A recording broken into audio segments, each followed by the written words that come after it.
It gives me a great deal of pleasure to have the privilege to discuss with you this evening or this afternoon a subject that, in my opinion, should be of importance and of interest to everybody. I am to discuss for you an intelligent person's way of life. Let us think for a minute of a basis for a way of life. To begin with, let us think of man as an organic complex. Now, by this I mean actually a living organism. We can say that man is one type of organic complex, that a worm is another type, that an elephant is another type, that a bird is another type, and so on. We have many types of organic complexes in nature. We find in the study of these various organic complexes that they have certain basic or fundamental needs that must be met, and they must be adequately met if these different types of life are to have health and strength.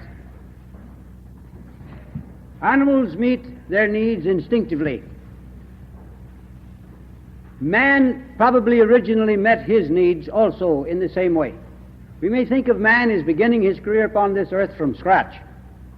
He had no teachers to instruct him. He had no army of scientists that he could follow. He had no store of experience and no stored up results of research. He had no schools and no colleges to which he could attend to learn the ways of life. He had to go it alone. I remember that during World War II, a little booklet of instructions was issued to the members of our Air Force. And in there they were instructed that if they were shot down in the South Pacific and they managed to survive on one of the islands, they were not to eat of the fruit of those islands indiscriminately, but they were to watch the monkeys and the apes to see what foods they ate. And if the monkeys and apes ate a particular food, then it was supposed to be safe for the aviators to eat. But if they rejected them, then these men should also reject them. Now, I cannot conceive of our primitive ancestors going to school to monkeys and apes to learn how to eat. I cannot conceive of them following monkeys and apes around and watching them eat to see what they should eat.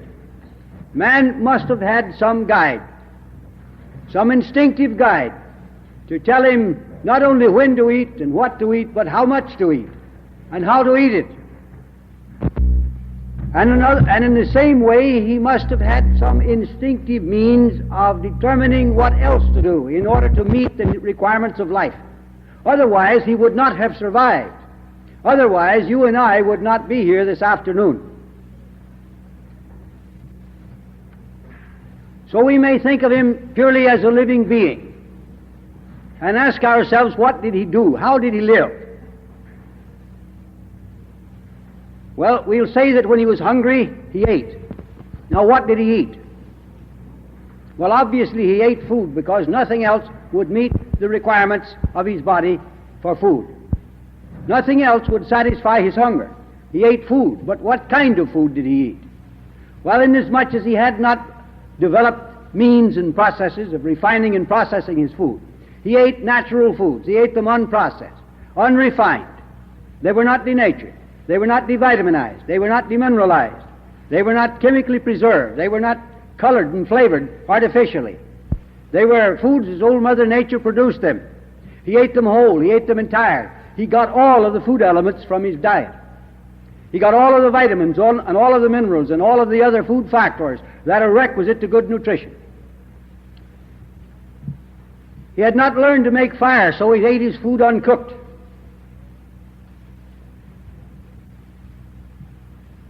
He did not have the great abundance and the great variety of food that we have today, so he ate simple meals. Perhaps, as we find among the lower animals, he ate one food at a meal, or at most one or two. He did not eat a 7-course dinner or a 21-course dinner. He did not complicate the digestive process as we do today. He did not mix his foods indiscriminately as we do today. We may go back into the Bible, which hardly takes us back to primitive times, but it may bring over into into prehistoric times many of the primitive practices. We find in the book of Exodus the Jews complaining very much about not having flesh. They complained that Moses and Aaron had led them out of Egypt to let them starve to death in the wilderness. They were very much disappointed because they didn't have all the flesh pots that they had been accustomed to while in bondage in Egypt. So God said to Moses, "Say unto the children of Israel that they shall have flesh in the evening and bread in the morning." And then the rest of the chapter details how they received their flesh. Quails, great numbers of quails flew into the camp, and they captured and killed quails for their evening meal. The next morning they picked up manna off the ground, which had settled there during the night, for their bread in the morning. We get considerable amount of information about this in the chapter. The point I want to bring out is that here they ate one thing at a meal, and they kept their starches and their proteins separate. They ate them, ate one of them at one meal and the other at the other meal. In other words, they didn't abuse their digestive function by eating foods that require different types of digestive juices for their digestion, as we do today. Now, this is only part of the eating habits of early man, but I have told you enough to show you a contrast between the practices, the eating practices of our ancestors, and the eating practices that we have developed in civilized life, particularly during the past 200 years, and more especially during the past 50. We tend to think of our eating habits as being normal or natural. We tend to think of them as having been carried on by our ancestors throughout all time that man has been on the earth. Some of us imagine that Adam and Eve had a cook stove in the Garden of Eden. They didn't. As a matter of fact, cook stoves are rather modern inventions. So we may say that man ate natural foods, that he ate them simply, that he ate simple meals. He didn't have the abundance of food that we have today, so he ate moderately as a matter of necessity. He was confined almost exclusively to the foods that grew in his own vicinity. There were no fast-going ocean liners, there were no fast and refrigerated freight trains, there were no aeroplanes, there were no motor trucks to bring food to him from great distances. So he was confined in his eating habits to foods that grew in his own vicinity. This means, of course, that at all times he was forced to eat abstemiously. He was not a glutton as we are today. We know from history that our ancestors ate 1 and 2 meals a day. We know actually that the 3-meal plan is less than 200 years old. But we have gone back in this country. Within recent years, we have gone back to the 1-meal-a-day plan. Americans no longer eat 3 meals a day. They eat only 1 meal a day, but they take all day to eat it. They start eating in the morning when they first arise, and they nibble all day long, and they keep eating until time to go to bed at night, and some of them actually get up after they've been in bed a while and eat some more. We boast that we're the best-fed people in the world. We boast that we're the best-fed people in history. Actually, we're the most overfed, even if we're not well-fed. I remember a patient of mine whom I had when I practiced in New York a number of years ago, who had come to this country from Italy not many years before.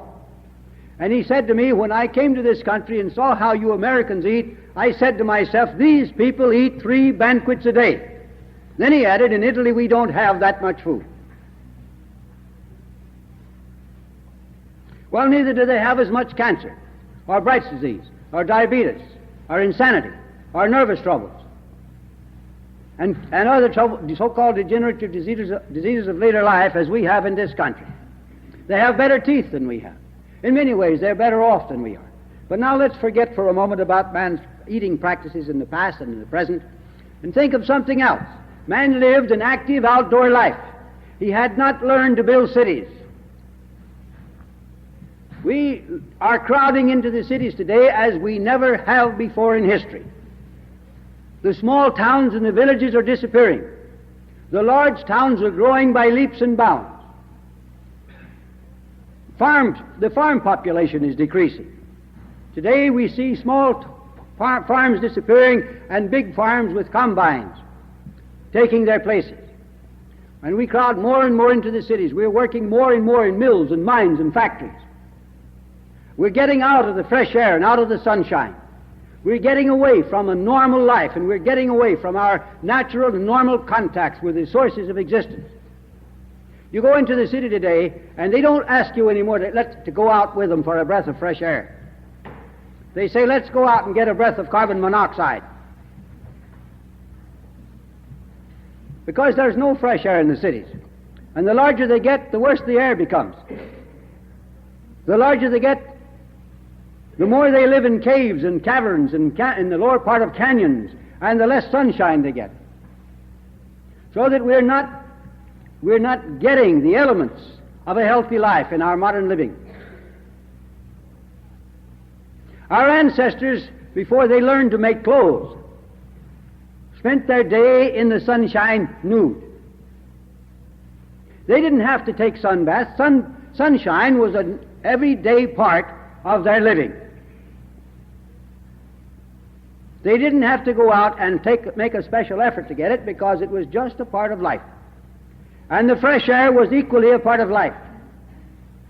Today, we aren't getting sunshine to our bodies. Not only do we live in sunless homes and apartments, but we also clothe ourselves in such a way that the sun never reaches us, unless we take sun baths. Many of us today recognize the value of sunshine, but we don't use it. And the larger the city, the less likely we are to get into the sun. We're not in the fresh air, and we're not in the sunshine.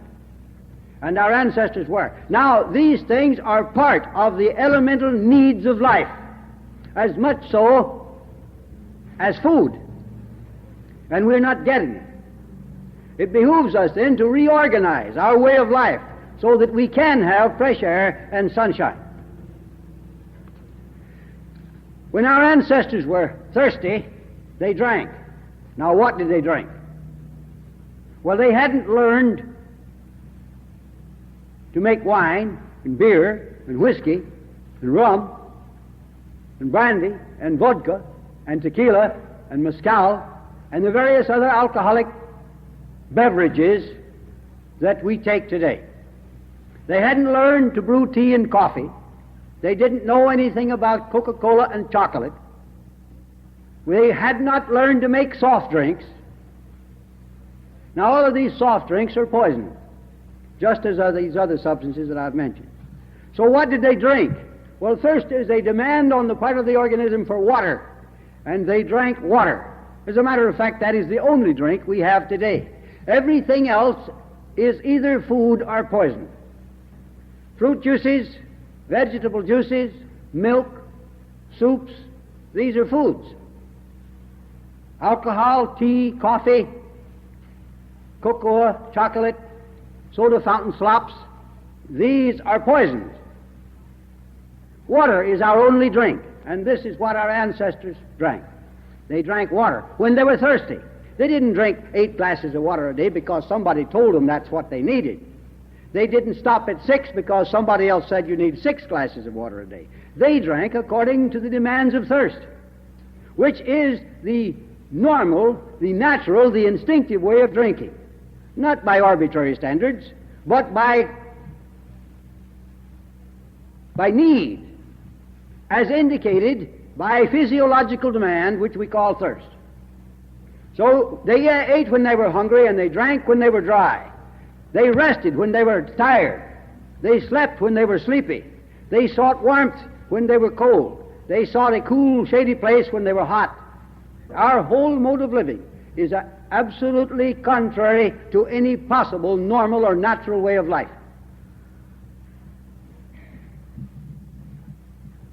I mentioned a while ago that milk is food rather than drink. Our ancestors did not drink milk because they had not domesticated milk animals. The cow, the goat, the camel, the deer, and other animals that are used to provide milk, provided man with no milk until after they were domesticated.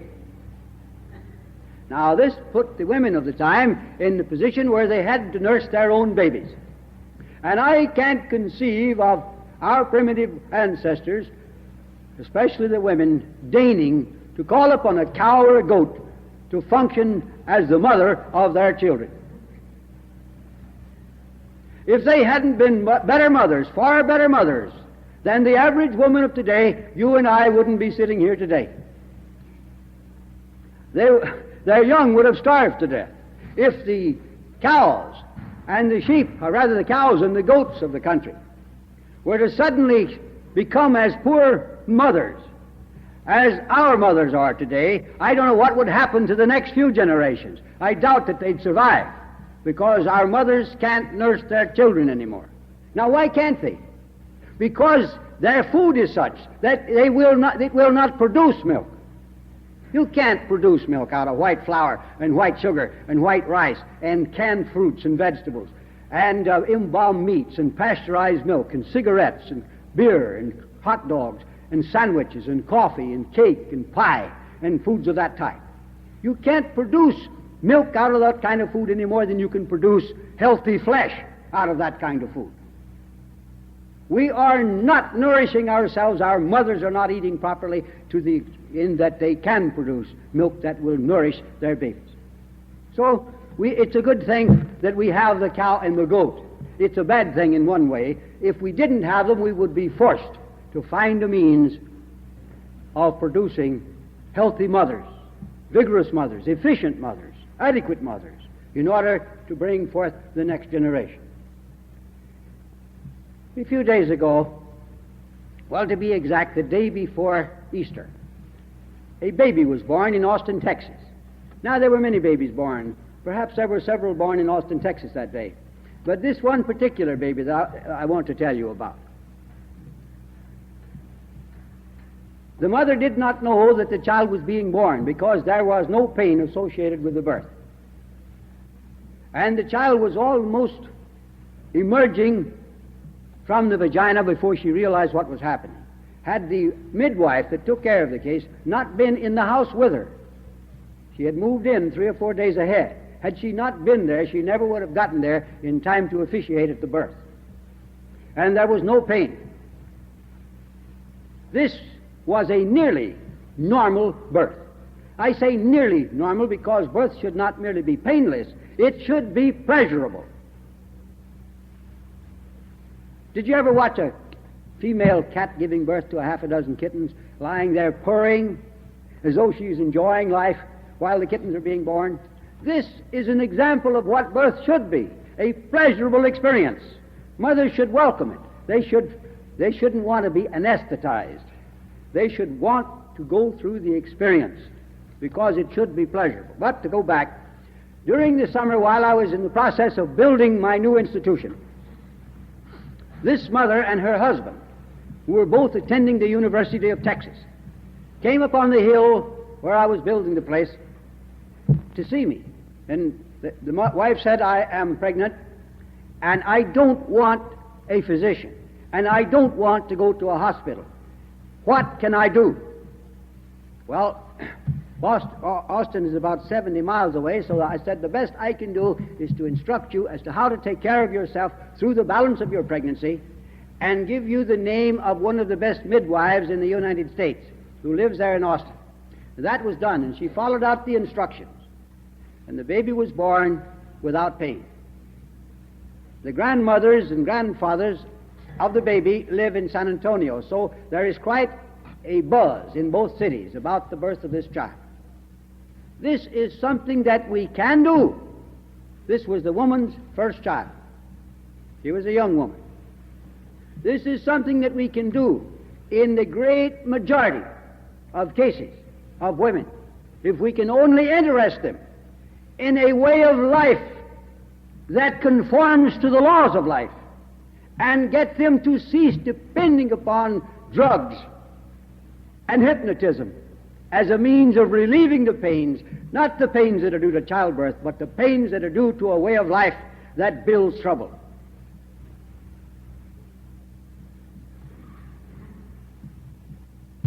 It's now 15 years ago.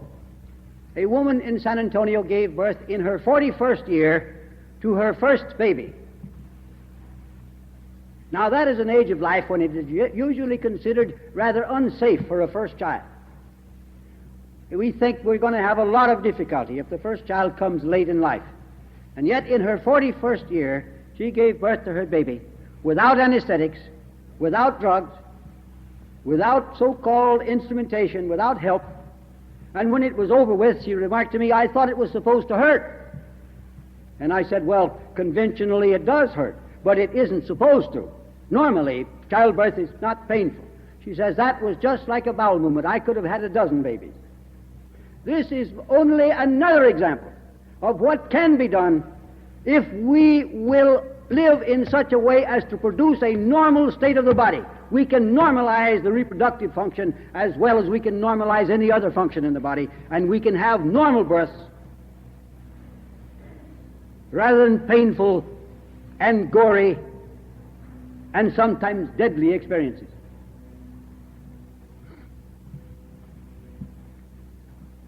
Our ancestors didn't have midwives, and they didn't have physicians, and they didn't have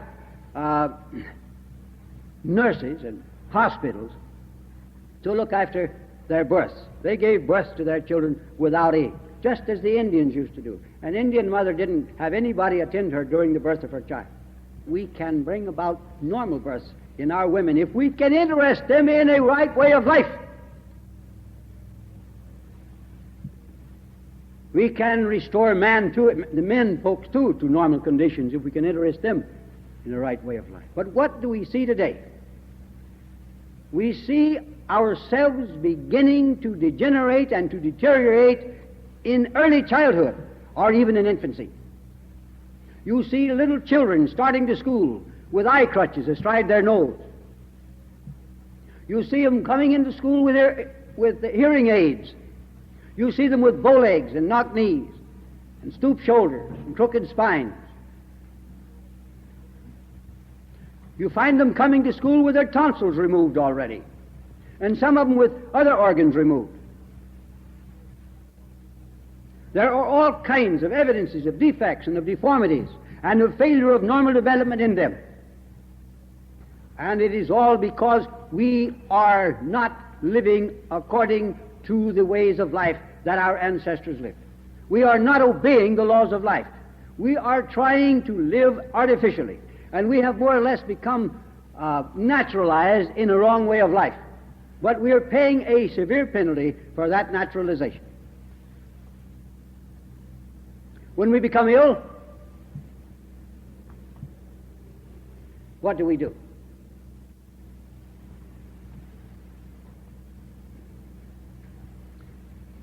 We seek out a physician or a doctor of some kind, and we say to him, "I've got pains right here. Can't you do something for it?" Now that is the greatest fallacy in life, that do something fallacy. It doesn't matter what you do so long as you do something. Just do it. It may be harmful. It may be something that produces very undesirable side effects. It may be something to which you're allergic, as they say. It may be something that will produce instantaneous death, but we are satisfied if something is being done, no matter what. We do not go to the men who are supposed to lead us, who are supposed to teach us, who are supposed to know, and say to them, "Why am I suffering? What is the cause of my suffering? And how can I remove that cause to the end that I may recover?" No, we say, "Do something." So if you've got a headache, they do something. They give you an aspirin. You take the aspirin and your nerves are sandbagged into insensibility, and for a short while you're not conscious of your condition. Then the aspirin is eliminated and you've got your headache again, so you take another aspirin. And it goes on until you become an aspirin addict. And then you begin to suffer aspirin headaches. You're in the same boat with the man who has taken morphine until he has become a morphine addict. And he suffers all the tortures of Dante's Inferno with a few that Dante didn't know anything about when he misses his aspirin. But you give him a shot of aspirin, not aspirin, but morphine. You give him a shot of morphine, and presto, he's apparently a normal man again. In other words, you re-narcotize him so that he's not conscious of his actual condition, and he thinks he's normal. Or the headache that follows the use of coffee. When you miss your coffee, Then a cup of coffee relieves the headache, and you know, well, it was coffee that I needed. Well, you needed it just like the morphine addict needed another shot of morphine. Have you got indigestion? Acid indigestion, they like to say on television and radio. What do you do for it? Do you ask what's causing my indigestion? How can I remove that cause? How can I be free of indigestion? No, you swallow an Alka-Seltzer, or some Pepto-Bismol, or Bellams, or Tums, or something of this type. It gives you a few minutes of relief, but you have to take another pill after the next meal, and after the next meal. And you carry these things around with you in your purses. Are you constipated? Do you ask, why am I constipated? What's causing my constipation? How can I remove this cause to the end that my bowels may function normally? No. You take CC pills or milk of magnesia or some other laxative or cathartic. Or you take an enema or a colonic irrigation. Or you resort to some other means of forcing the bowels to move, which only makes the constipation worse, and you keep on using them year after year and year after year. And you never get well of a simple, uncomplicated constipation. And the men who are giving you these things, and who can't remedy simple indigestion, or simple constipation, or a simple headache, or pimples on the cheeks of a young girl, or even blackheads, are telling you that they're curing 70,000 cases of cancer a year. They can't remedy the simplest of conditions, and they tell you they are curing some of the most complicated forms of pathology that exist. I know what kind of cancers they're curing. Nobody ever cured anything. Curing disease is a voodoo thing. Curing disease is voodooism. Healing is an internal process. It is a biological process. It is not an art. It is not something that somebody does to you or something that somebody does for you. It is something that you do for yourself. The processes of life, the functions of life, the forces of life, acting according to the laws of life, bring about all the healing that ever takes place. In other words, you get well on your own steam and not on the steam of somebody else. I had a young woman come to me some years ago, and she had a large lump in her left breast, nearly as big as a billiard ball. And she says, I've had this lump for 4 months, and it causes me considerable pain. And only a few days ago did I get up enough courage or get enough fright from the propaganda that was carried on to go to a physician, because I was afraid he'd diagnose it cancer. And that's exactly what he did do. He told me I had cancer, and my breast had to come off. Now, this was a beautiful young woman with a beautiful figure and beautiful breasts, and she was only 22 years old, and she had just gotten married a short time before, and she was looking forward to becoming a mother someday, and she wanted those breasts. Well, naturally, they want them anyhow. The Woman's Magazine says, oh, go ahead and cut them off. You can always buy falsies. Well, you can buy them, but they won't serve. So she went to a second physician, and he gave her the same story. Your breasts must come off immediately. A third one said the same thing, and then a fourth one. And then she dropped into my office at 8 o'clock in the evening, on Friday evening. And I told her this is not cancer. Well, it wasn't convincing. After all, I'm not a medical man, and nobody but a medical man is supposed to know anything. All the rest of the world is dumb, ignorant, unintelligent, except medical men. So I said, okay, I've got a friend down the street here about a block and a half who used to be an assistant professor of medicine in the Sorbonne University in Paris. Let's go down and have him look at it. So I took her down to his place, and he looked at it, and he said, no, it's not cancer. Well, now, nobody knew whether it was cancer or not. It was on the inside. You couldn't see it. All we could do was palpate it or feel it. You can't tell cancer always, even with a so-called biopsy. I've had cases where the biopsy said cancer. I've had them to get well in as short a time as a week. Now, those were not cancers, in spite of the biopsy. But nonetheless, she asked the physician, well, then what shall I do? He said, you follow Dr. Shelton's advice, and you'll be all right. 3 days later, on Monday evening, she came walking into the office with her face all wreathed in smiles, and I didn't ask her any questions. I said, sit down and tell me the story. She said, I haven't had any pain in my breast all day. At 5 o'clock, I went to take a bath. I said to my sister, I'd like to feel of that breast and see if that lump is still there, but I'm afraid. And my sister said, oh, don't be a child, go ahead and feel. She felt. There was no lump. She came into the office. I examined her breast. There was no lump. I kept her under my care for 2 more weeks. 13 years later, when I lost contact with her, there had still been no recurrence of the lump. Now, I've had, in the course of my 41 years of experience, hundreds of cases of lumps in the breast and fibroid tumors of the uterus where operations were urged, even demanded in some cases because the physician was a member of the family. To get well of these conditions in periods of time ranging from 3 days to 7 days to 2 weeks to 3 weeks to 6 weeks, periods like that. I have one woman whose uncle was a physician who demanded that her breast be removed some 18 years ago. Since that time, she has had 5 children. She nursed the first 3 children 2 years each. She nursed the second 2 children 18 months each. The breast they wanted to remove gave an abundance of good milk through each of those 5 nursings. And 17 years have passed since she was a patient of mine, and she's had no recurrence of trouble in the breast from that time to this. Nor has she had any other trouble. She is in excellent health. She has 5 healthy children that are being brought up hygienically, and not one of them has ever known a day of illness. We can have healthy children. We don't have to start them out with humpbacks and crooked spines and bow legs and knock knees and faulty vision and defective hearing. We don't have to remove their tonsils and take out other organs.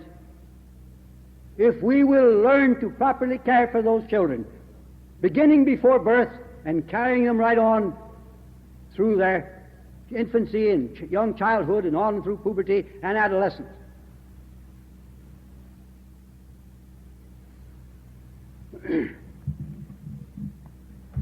I see mothers, instead of doing this, drive up to filling stations. I'm not talking about gasoline filling stations now. Order a bottle of Coca-Cola, take the top off of it, put a nursing nipple on it, and give it to their babies in their lap to take Coca-Cola. I see them doing that. Every once in a while we read in the newspapers about some little 3 or 4 or 5-year-old boy or girl that smokes cigarettes or smokes cigars. The parents are apparently very proud of the fact that they've got a dope addict on their hands at such an early age, and they publicize it. We start our children off. Mother Nature does not produce milk for a child during the first 3 or 4 days after birth, but we start feeding them right away. Nature doesn't know what she's doing. Only the nurse and the physician knows. And right away we start them off with sugar and water and with pasteurized milk and canned milks and prepared milks, formulas of one kind or another. We start them off, they come out of the hospital on the assumption that the mother is not going to nurse the child. Actually, they give the mother a can of prepared powdered milk and give her a formula to make it with when she leaves the hospital, and a little book on the care of the baby issued by Parents Magazine. And the more you follow those books and the more you follow that kind of advice, the worse off your child is. I have said to parents over the country for the past 25 years, if you want to have a healthy baby and a healthy child, go to the finest pediatrician you can find. Get all the information he can possibly give you and do exactly opposite to everything he advises. We start them with coffee and tea at a young age. We start them with denatured foods right away. We start feeding them at a time when they don't even have teeth to chew. Mother Nature supplies liquid food for babies until they have a mouthful of teeth. And a baby isn't going to begin to do proper justice to solid foods with its teeth until it's got a mouthful. 2 teeth or 3 teeth or a half a dozen teeth doesn't enable it to chew. I get a lot of people at my place who say, can't you run my food through a blender? I haven't got enough teeth to chew with. And these same people think that babies ought to be fed when they've got solid food when they've only got a few teeth. And we start feeding them foods that they don't even have digestive enzymes to digest long before they begin to secrete those enzymes. Babies don't secrete enzymes to digest starch until they're 24 months old. And we start them with mashed potatoes when they're only a few weeks old. They can't possibly digest those mashed potatoes. They have gas, and they have diarrhea, and they have hives, and they have other troubles as a consequence of feeding them in this way.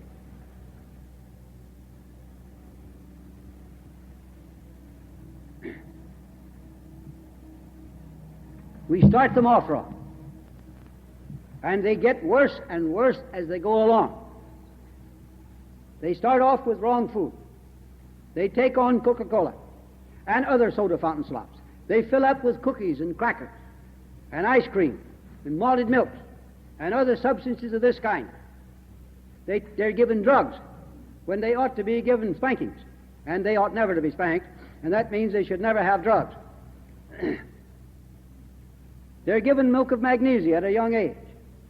And when I was a child, and when some of you people were younger, you remember they used to give them Paragard and laudanum, and castor oil, and Epsom salts. Now they give them other drugs. And as they grow older, they let them have tea and coffee. And then a little later, they get cigarettes and beer. And later they have other substances that they shouldn't be taking. But we today are a nation of drug addicts. And we start the addiction early in life. Just think of the drugs we take: coffee, tea, chocolate, cocoa, tobacco, the various alcoholic beverages we take, which means alcohol, headache remedies, constipation remedies, antacids. And now we have brought ourselves to the condition that we are so miserable, we are so unhappy, we are so nervous, we are so irritable, that we have become a nation of tranquilizer addicts. Then when we get so bad that they have to send us to an institution for mental diseases, they give us shock treatments. And they just keep shocking us until they make our brains look like sponges. All you have to do is see a few autopsies of these brains where the people have had shock treatments, and you see them look like a sponge. Blood clots in them. You can't damage people into good health, whether their troubles are said to be mental illness or physical illness. Damaging people does not restore health. The healthy need helpful things. They need healthful things. They need the normal elements of health, not causes of disease, in order that they may be restored to health. And yet when we become ill, this is what we resort to. Instead of supplying the body with the normal, necessary, and primordial requisites of organic existence, in proper quantities and qualities, in proper proportions, or within the capacity of the organism to make use of them, we resort to substances that are known to produce disease in the well. We don't take those things upon which health depends in order to restore health, but we take those things that we know will produce disease if given to the well. And we think that by making the man sicker, we're going to make him well. And for 2,400 years we've been doing this. Medicine came into existence about 2,400 to 2,500 years ago. It didn't make a great deal of headway with the people. Only the wealthy and the kings and the nobles and so forth employed physicians on up until the very beginning of the Dark Ages. Mankind continued to depend upon diet and fasting and rest and sleep and exercise and cleanliness right down to the beginning of the Dark Ages, when he was ill and when he was well. In the Dark Ages, the priests took most care of the sick, with prayers, with ceremony, with relics of the saints, with visits to shrines, with church sleep. They took care of the sick. There were very few physicians in existence, and their prices were very high. The poor people couldn't afford them, and they depended upon the priestcraft for care when they were ill. And whatever we may think of it, this is a fact. The priestcraft did about as well as the physicians are doing today, and probably a little better. With the coming of the Renaissance, medicine became a factor in life, and it has increased its dominance over life from the Renaissance down to the present. And now we have, it's in my lifetime this has developed. We've got the idea now that our very existence depends upon a physician. I remember when I was a boy, if we ran a nail through our foot, we pulled it out and put a piece of fat meat on it and bound it up, or squirted some turpentine on it, or some kerosene or something of the kind, and went on about our business. Nowadays, if we scratch our finger with a pin, We run to a physician and get an anti-tetanus shot and an antiseptic.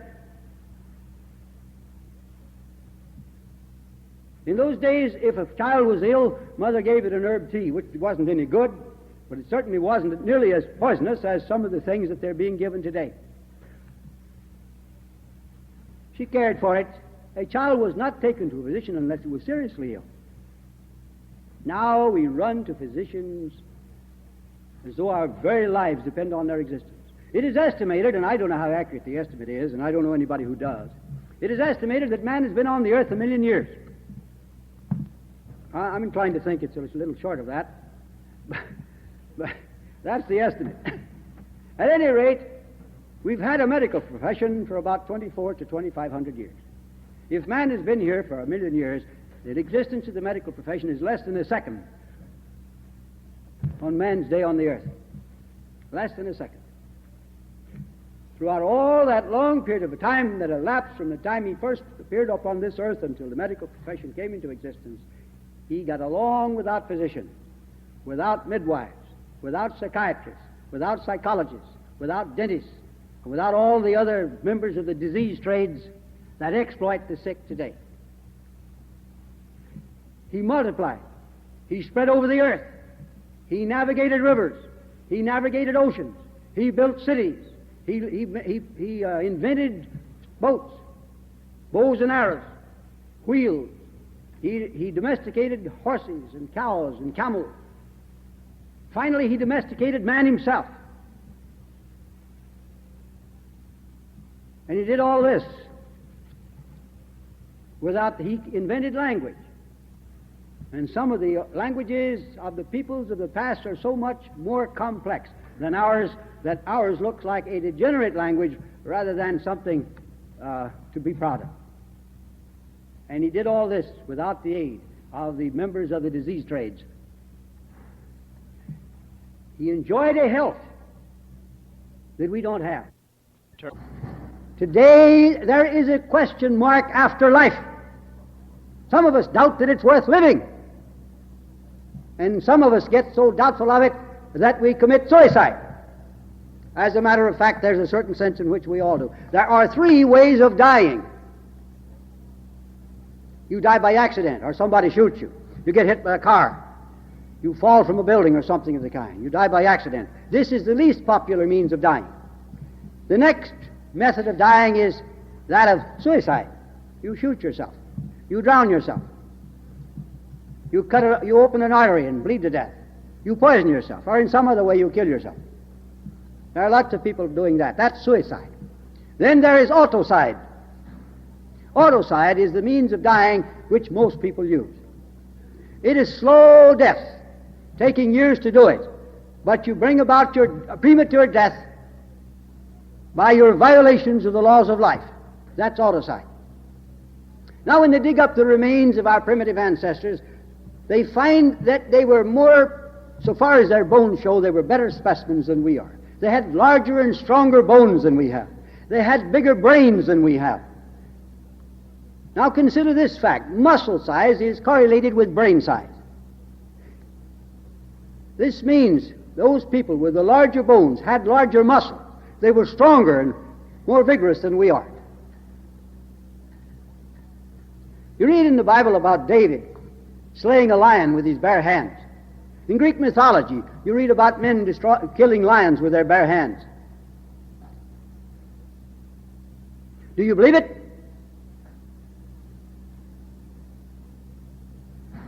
When you think of the mighty strength that those ancestors of ours must have had with those big bones, and the mighty muscles they had that were correlated with that bone size, it does not seem at least bit unreasonable or far-fetched.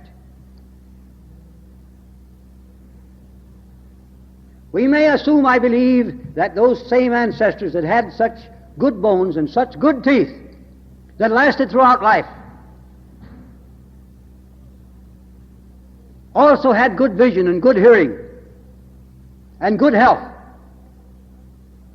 They had a degree of health and of vigor and of stamina that we today don't even dare dream about.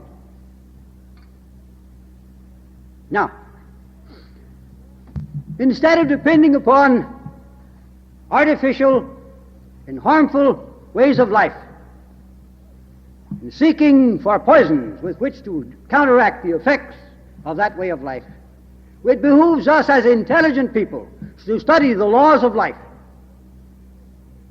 to understand them, and to apply them in our daily living to the end that we too may have health, that within a few generations, and we can't do it in one, mankind may be restored to pristine vigor and health such as our primitive ancestors knew.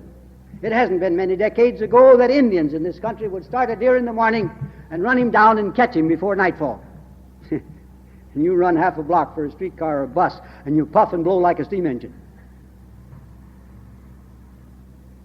You're shaky and tired all day long. And yet those Indians were not the equal of those primitive ancestors of ours. They too had slipped downhill during the course of the ages. And they had slipped downhill because they also had slipped away in many particulars from a normal way of life. Now hygiene, the hygienic way of life, is merely a revival of man's pristine mode of living. It is an effort to get back to the way of life that man lived before he built an artificial civilization, before he acquired all of his vices and vicious habits, and before he learned to depend upon poisons as the only way that the sick can get well. I get questions once in a while in these lectures about spring water. Should we drink spring water? Now, of course, there are all kinds of springs. Some of them have soft, pure water, and some of them have waters that are so foul that the cows won't drink them. If a water is so foul that the cows won't drink it, it's a good medicine.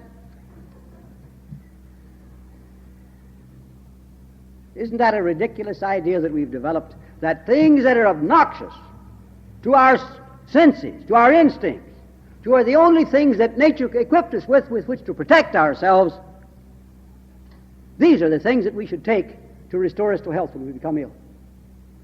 We take a drug and it comes up immediately. Why? Because it's a poison. We take another one and it's sent out very rapidly through the bowels in a diarrhea. Why? Because it's a poison. We take another one and the kidneys throw it out very rapidly in diuresis. Why? Because it's a poison. The body throws these things out to save its life. And we think that by taking substances that the body must get rid of quickly or die, we're going to restore ourselves to health. Somebody gives you a shot of penicillin and a few seconds later you're dead. They say you were sensitive or hypersensitive to penicillin. Or you break out with a rash and they say you're allergic to penicillin. Or you develop asthma and they say you're allergic to penicillin. Allergic my eye. Penicillin is a virulent poison. Everybody is allergic in that sense. Everybody is subject to poisoning by penicillin. Now, how can you give substances to people that produce disease and expect it to produce health? Let us learn to use healthful things as a means back to health and as a means of preserving health. One of the beauties of hygiene is this, that when you have learned how to restore your health by hygienic means, you have by that same lesson learned how to preserve that health, because health is preserved and health is restored by the same means.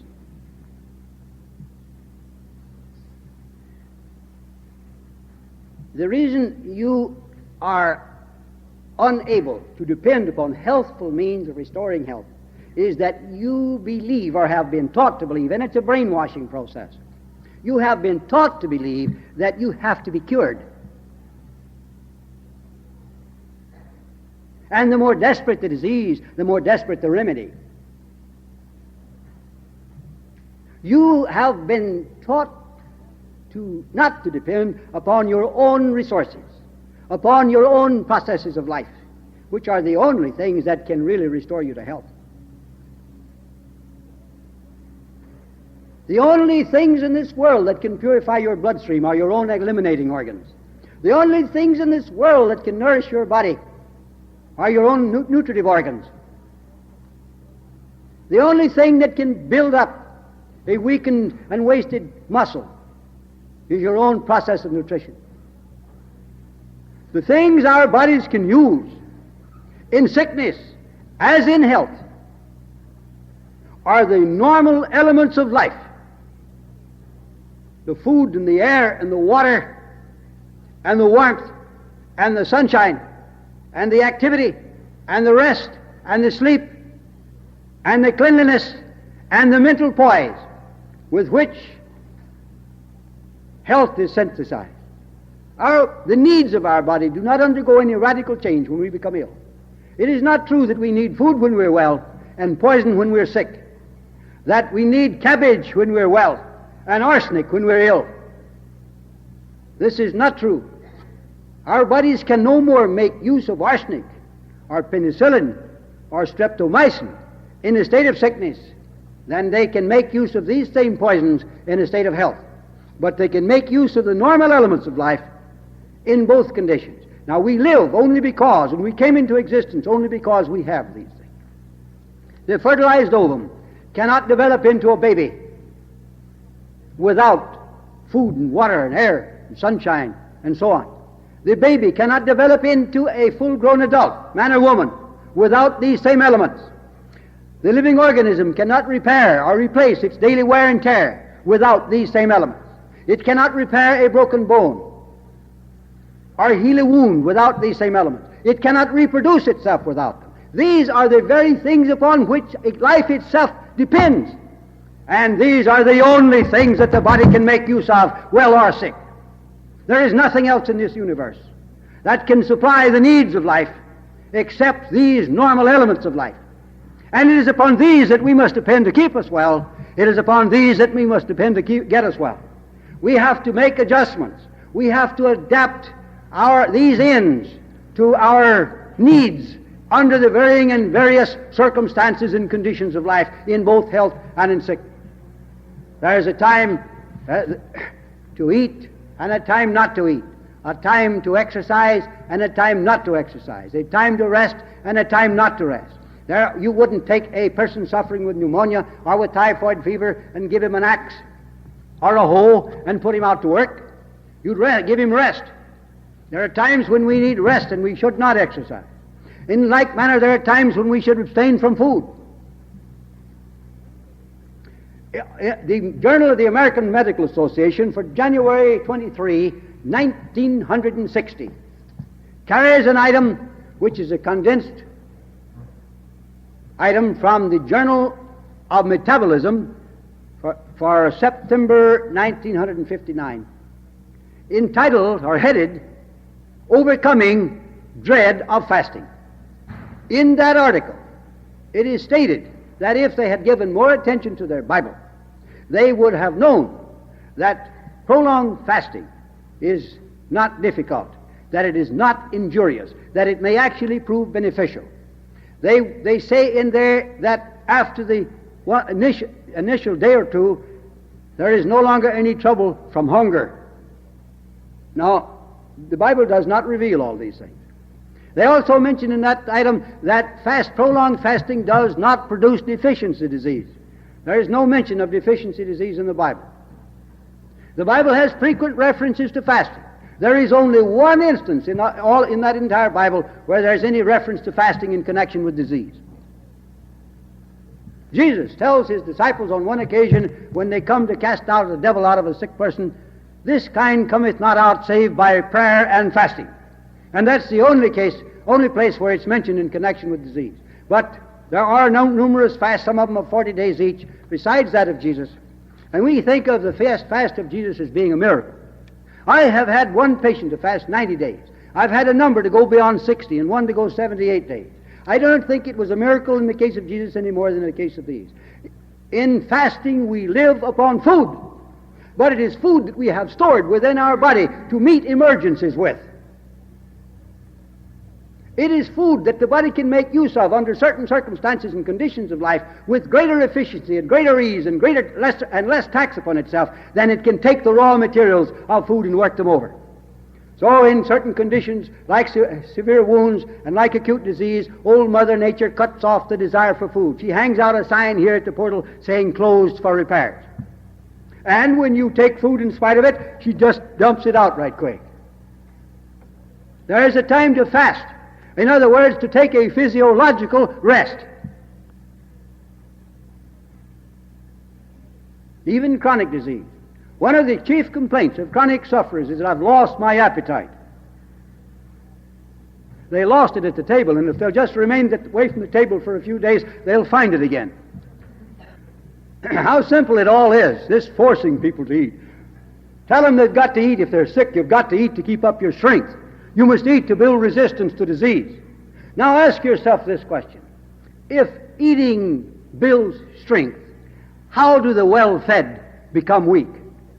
If eating builds resistance, how do the well-fed become sick? If eating builds strength, how do fasting patients grow stronger while fasting? Now, not all of them do that, but many of them do. I've had them to come to my place and crawl up the front steps to get it because they were too weak to walk.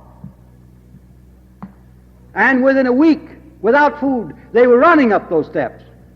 I've had them come there that we brought in on a stretcher, and they couldn't walk, much less crawl. Crawl, much less walk, I should say. And within a few days of fasting, they were walking again. I had one man that came into my place who was so weak that he couldn't go from his room to the bathroom without assistance. And he was eating 3 square meals a day and was overweight. I put him on a fast. He was upstairs. He fasted for 2 weeks. He fasted longer than that. But at the end of 2 weeks, the man was walking downstairs, going around the house to the solarium, taking a sun bath, coming back around the house and going upstairs without assistance. We broke his fast on the 55th day, and he was still doing it.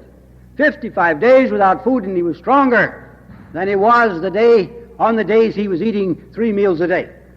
If eating builds strength, how do these weaklings become strong while they're not eating? It is high time that we lose our fear of missing a few meals. Missing a few meals is often the difference between living and dying. Now, our Catholic friends have set aside a certain time of the year that they call Lent, during which they fast. But this is not the kind of fast I'm talking about. This is abstinence from flesh. And I have plenty of Catholic friends who gain weight during Lent. I have a few Catholic friends who actually fast during Lent. They abstain from all food. The Mohammedans have, about the same time of year, they have their fast of Ramadan. They don't eat all day long, but they glorify their appetites during the night season. They feast all night. This isn't fasting either. By fasting, we mean in abstinence from all food except water. And you'd be amazed at the results that the body can produce. Not the fast. Fasting doesn't do anything. Fasting is merely a cessation of doing. The body does its own healing. Fasting cures nothing. It heals nothing. It does nothing. The body does. The living organism does. The processes of life, the functions of life, these do the work.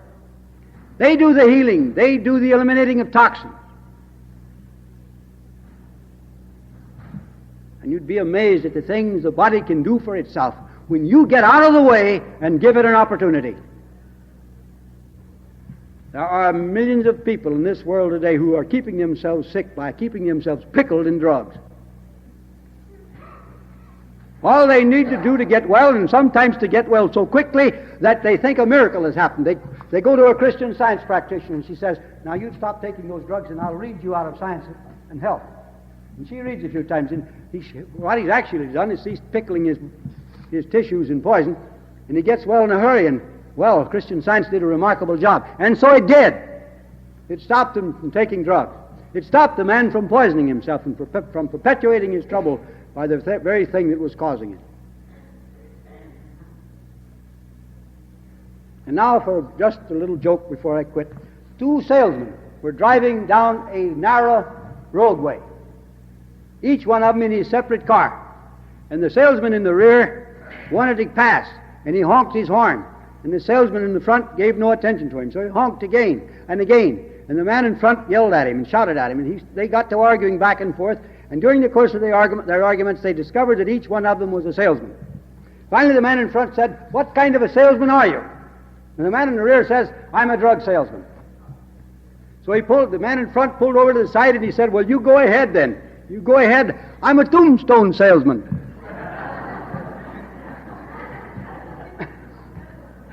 Now, I'll close here and let Mr. Cheatham take over, and I'll answer your questions as far as we can when he's through.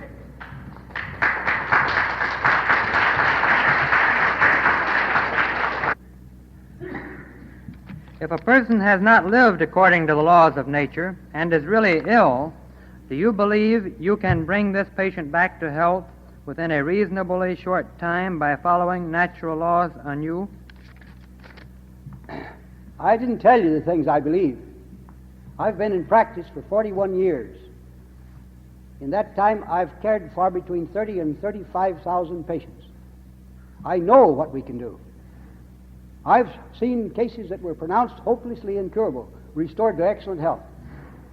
I know that sometimes we get cases that have already reached the stage of irreversibility, and nothing will bring them back to health. But I also know that before they reach that stage, they can all be restored to health if they will adopt a hygienic plan and stick to it. Is it dangerous for a 65-year-old man to undergo a fast for colitis and symptoms of a stomach ulcer? I've fasted patients as late as 85 years in life. I don't believe I've had anybody older than that to take care of. They fast very well. Colitis and gastric ulcers both heal up rapidly enough on a fast. The present method of treating gastric ulcers is to give analgesics, antacids, and various other drugs, sippy diets, bland diets, feed every 2 hours during the day and night, operate after they've cured the case 9 times, and then take out part of the stomach, and then the next year take out the rest of the stomach. You put a patient on a fast who has a gastric ulcer or a duodenal ulcer, and there is an increase in pain for the first 3 days and sometimes for the first 4 days. And sometimes there is no increase in pain at all. But by the 4th or 5th day, pain begins to subside, and there's a day-by-day lessening of pain until one fine morning you walk into the patient's room and he says, "I slept all night and I have no pain," and he has no pain thereafter. And after that, he can eat any wholesome food, and he can eat a large meal, and he doesn't have to eat sippy diets and bland diets. He doesn't have to take drugs for relief of pain. He is well. I have patients that recovered by hygienic means as far long ago as 30 years that are still free of ulcers. I've had patients, I had one that had an ulcer, been suffering with ulcers for 30 years. I've got one in my place now, came in from Chicago, that had ulcers for 15 years. He's free of ulcers. He is recuperating now from a lengthy fast. He has no ulcer. If he takes care of himself as he's instructed in the health school, he will remain free of ulcer for the balance of his life. Colitis, so-called mucus colitis, and ulcerative colitis both get well equally as well and almost as rapidly in a fast as does the gastric ulcer.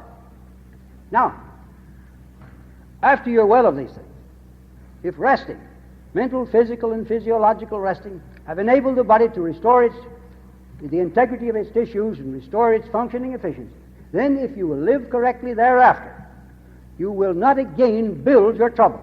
We build our own diseases. We are the architects of our own miseries. We have been taught for so long to blame our troubles on God, on devils, on demons, on the stars, on germs, on viruses, on everything but our own selves, that we don't like to assume responsibility for our conditions, and yet we are responsible.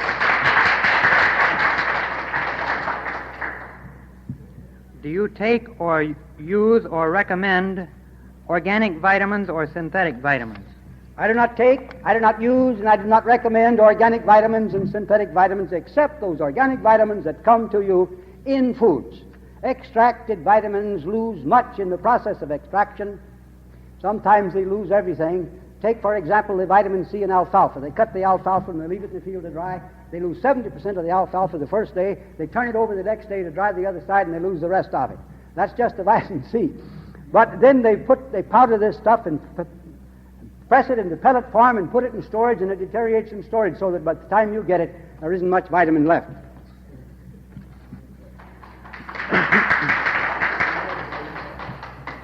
If you have already took dope like cortisone that's left all the side effects, one is water in the tissues, what should I do? Well, the first thing is to stop taking cortisone. Don't expect to get over the effect side or otherwise of cortisone so long as you continue to take it. It's like trying to sober up a drunk man while he continues to drink. It just isn't possible. It's like, trying to remedy any trouble without removing its cause is the same as trying to sober up a drunk man while he continues to drink. It's like trying to heal a burnt finger while you keep it in the fire. It can't be done. Remove cause first. And in this case, your cortisone is the cause of your so-called side effects. The next thing is to give yourself sufficient physical, mental, sensory, and physiological rest for the elimination of the cortisone and the effects of it, and then adopt a hygienic way of life. How can you replace antibiotics with your method? We don't want to replace them. They are the efforts to replace nature's own methods. Our methods, the hygienic methods, are the originals. They're the ones that man used, and all the animal kingdom used. They're part of life. As I tried to point out, any effort to use anything else is the effort to replace the normal ways of life with abnormal ways. The wholesome ways with the unwholesome. The non-toxic with the toxic. The antibiotics are simply toxic substances. Their very term antibiotic means opposed to life. And while they try to make you think that they're opposed only to bacterial life, they're also opposed to cellular life. And the number of deaths that have occurred from the use of antibiotics throughout the world, and nobody knows how many, those that have been reported are supposed to be only a small percentage of what have actually occurred, have amounted to a worldwide slaughter. We don't want to replace a thing like that with something equally as slaughterous, but we want to replace them, or rather displace them, by a return to the normal ways of life. What do you know of the Hunza tribe in Asia in the Himalaya Mountains? Well, I've never been to the Hunza tribe in the Himalaya Mountains, and most of the people who write about the Hunzas haven't been there either. A British physician connected with the British Army made the studies of the Hunzas, and he wrote extensively on it. And most of the people who are writing on the Hunzas are merely cribbing off of McCarrison's work without giving all of the details. The Hunzas were, they're not anymore. The Hunzas have become civilized, and they're now drinking Coca-Cola and eating white bread. But they were a healthy people. They were a vigorous people. But they maintained that health and vigor by several ways. Their foods were organically grown on good soil. Their foods were eaten largely raw. They were chiefly vegetarians, eating little fresh foods. They lived an active outdoor life. They lived a very simple life. They let all of their unfit die at birth, like the Spartans used to do. They reared none of their unfit. They were an inbred people. We look like a nation of dunghills. We are so crossed and crisscrossed and recrossed and crossed some more that we do not have standardized organisms like those people have. Is it possible to effect a cure for diabetes through natural hygiene methods? Curing disease, as I told you before, is voodooism. Hygiene is not a curing program. It does not possess a grab bag full of cures nor an assorted collection of therapeutic modalities. Hygiene is a way of life. We live ourselves into sickness. We live ourselves into health. It's a way of life, not a curing program. We cure nothing. It would be well if the word cure could be blotted out of the English language and the conception of curing disease could be forgotten. Diabetes is like all other troubles. You will get well of diabetes when you remove its causes. Now, I haven't checked on it recently, but the textbooks on the practice of medicine used to give as a cause of diabetes, Jewish race. So when I was in New York recently, one of my Jewish friends who specializes in Jewish humor said that when a Gentile gets thirsty, he takes a drink of water. And when a Jew gets thirsty, he has his urine now analyzed for sugar. There is a lot of diabetes among them, due, of course, to their faulty eating habits. And the books used to give not only Jewish race, but male sex. It was dangerous to be a Jew, and it was dangerous to be a male. At that time, there was very little diabetes among women, and there was much diabetes among men. But now I believe there's a little more diabetes among the women than there is among men, according to the statistics. So I guess we could include female sex as one of the causes of diabetes. Now, isn't it ridiculous to pick out race, sex, and things of this kind as causes of disease? And I remember the textbooks used to say that, with reference to rheumatism, that vigor or strength was one of the causes. It was dangerous to be strong. It was dangerous to have vigor. You'd like to have rheumatism. I refuse to accept diabetic cases who have had insulin for 2 years or more. Now, this is for the reason that the use of insulin brings about so much deterioration in the islands of Langerhans and the pancreas that they don't have anything to fall back upon when you take them off insulin. But if they haven't had insulin for prolonged periods of time and have still got something to fall back upon so they can produce their own insulin, in most cases it is possible to restore their islands of Langerhans to health so that they can produce enough insulin to meet their own requirements. I have sharp pains in the head, sides, and front of head. Bad eyes, can't see much, bad liver, don't sleep much, and very nervous. What should I do?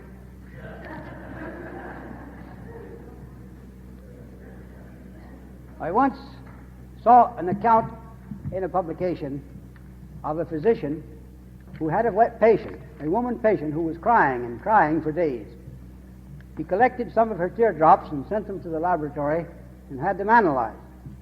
He found out that the teardrops were composed of water and a few saline substances, but he didn't find out what was causing the woman to cry. I knew of another case where a person was ill, and the physician took the urine of the patient and sent it to the laboratory and had it analyzed. He found that there was sugar in the urine. He decided the patient had diabetes, which is a name. And the woman says, well, what causes diabetes? He said, we don't know. The analysis of the urine had failed to show cause. Now, this person has headaches, has eye strain, has liver trouble, doesn't feel well. He's given me some symptoms. He says, what shall I do? In the course of the talk, I mentioned the necessity for removing cause. Now, what is cause? We don't find cause by analyzing teardrops, or analyzing urine, or analyzing secretions and excretions. These do not reveal causes. These reveal effects, results, endpoints. We find cause by analyzing the patient's mode of living. When you come to me for care, we sit down together, and we take plenty of time to go over your total mode of life, your eating habits, your drinking habits, your sex habits, your emotional habits, your working habits, your breathing habits, your sleeping habits, and all the other habits of life. And when we get through, I can say to you, now here are the things that you're doing that you should not do. And here are the things that you're leaving undone that you should do. In other words, I can pick out in your mode of living your sins of omission and your sins of commission against your body. These are the things that are causing your trouble. These are the things that must be corrected. Just giving me your symptoms tells me very little about you. The symptoms that you enumerate may be due to overeating. They may be due to drug habits. They may be due to emotional causes. They may be due to a collection of various causes. These causes have to be ferreted out and removed or corrected in all conditions, whether it's a corn due to pressure of the shoe on the toe, or a cold due to overeating, or some other trouble due to something else. Cause must be found and removed first. Regardless of the trouble, regardless of the symptoms, regardless of the location in the body, removal of cause is your primary consideration. If you do not remove cause, there is no possibility of recovery. Symptoms may be suppressed, symptoms may be palliated, but if cause is not removed, health is not restored. I have frequent pain in the heart area. The physician I go to has performed several EKG, whatever that is. What does that mean? Electrocardiogram. Electrocardiographs. What can be done about this pain without the use of shots and drugs? Well, now, what has he told you is wrong with your heart? I judge from the fact that he hasn't told you, or you didn't put it in here, that he hasn't found anything wrong with your heart. Pains in the region of the heart mean heart trouble very rarely. Neuritis, neuralgia, so-called muscular rheumatism, gas pressure, and various other causes produce these pains that we imagine are due to heart trouble. You can have serious heart trouble without the pains. You can have the pains without the heart trouble. So before we undertake to tell you what to do and how to do it, we better know just exactly what your trouble is. Is there anything that can be done for hypothyroidism besides just taking the thyroid tablets? I am a young person, and at one time my basic metabolism was a minus 27. Do you know of any cases whereby the thyroid gland has started functioning again by itself? When you have hypothyroidism, the thyroid gland is already functioning. It's just not functioning enough. Our present way of dealing with glandular troubles is not to try to restore the glands to normal, but to try to substitute for their functions. It's the same way with vision. We're not interested in normalizing vision. We saddle the nose with a pair of eye crutches. We're not interested in restoring normal function in any part of the body. We seek substitutes for it. Now they're trying to find a substitute for a heart. So you can wear an artificial heart and carry a little battery around with you to keep it running. They're trying to find artificial kidneys so you can do away with your kidneys. Substitutes for normal structures and substitutes for normal functions is our present ideal. If we remove the causes that have impaired glandular function and supply the conditions of health, the glands will become healthful and they will again function in a normal way. Now, all of our glands can do far more function than normally we need. All parts of our body have the capacity to do more, carry on more function than we need. The heart can do 13 times as much work as the ordinary activities of life entail.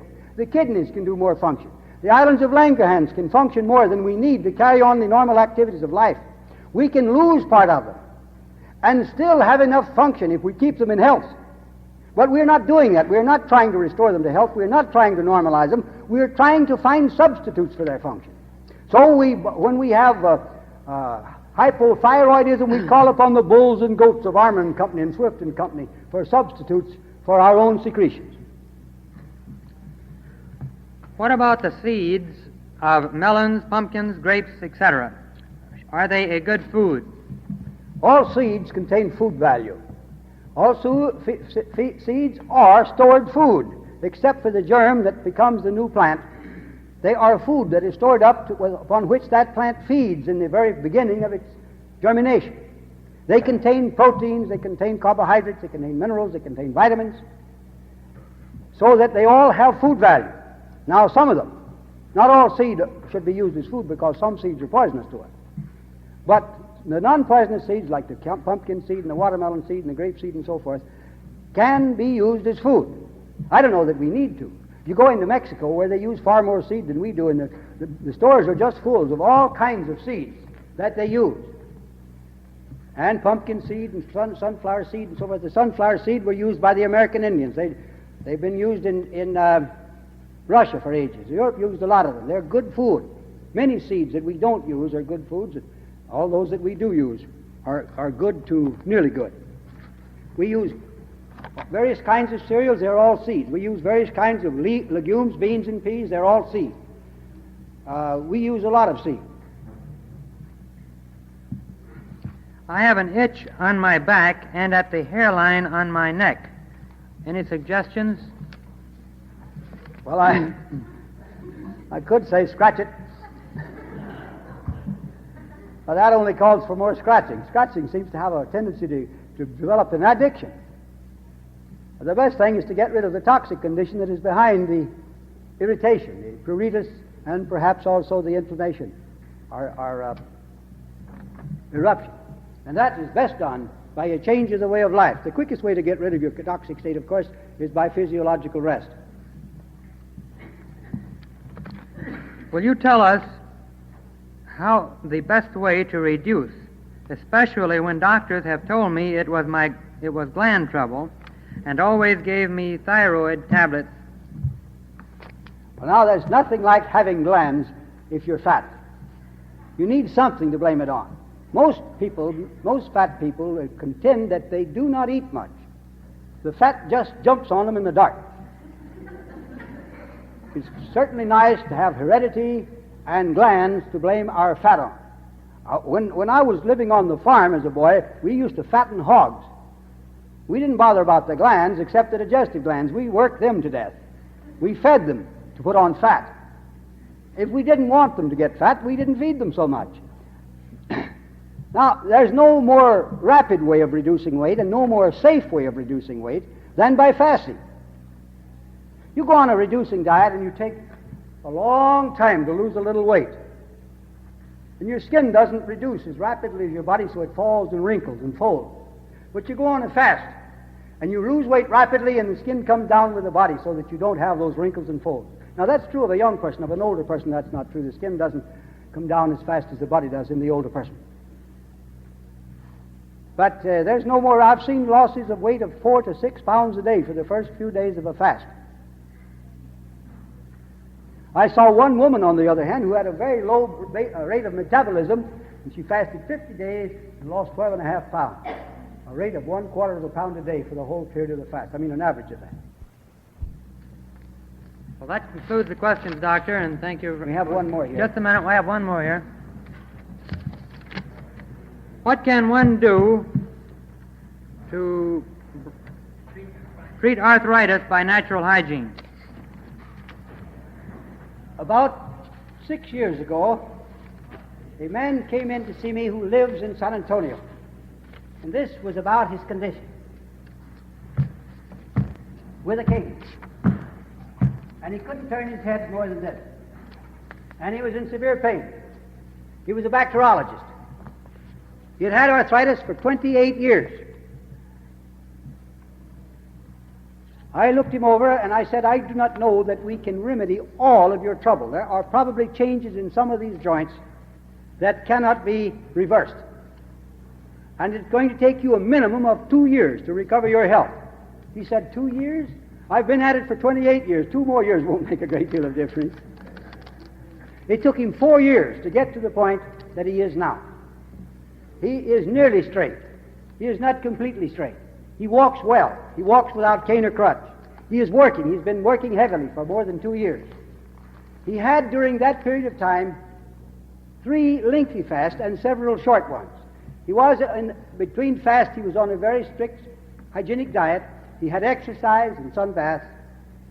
And to look at him, except for the fact that he is not completely straight, to watch him get around, to watch him get out, in and out of his car, and to look at the beautiful, clear complexion that he has, and the appearance of health, you wouldn't think there was anything wrong with him except for that tooth. Now, this is merely an extreme case of many cases of arthritis that I've cared for during the past 41 years. Not every case of arthritis can get well, because some of them, by the time they reach me, but some of them make such quick recoveries that it makes my head swim.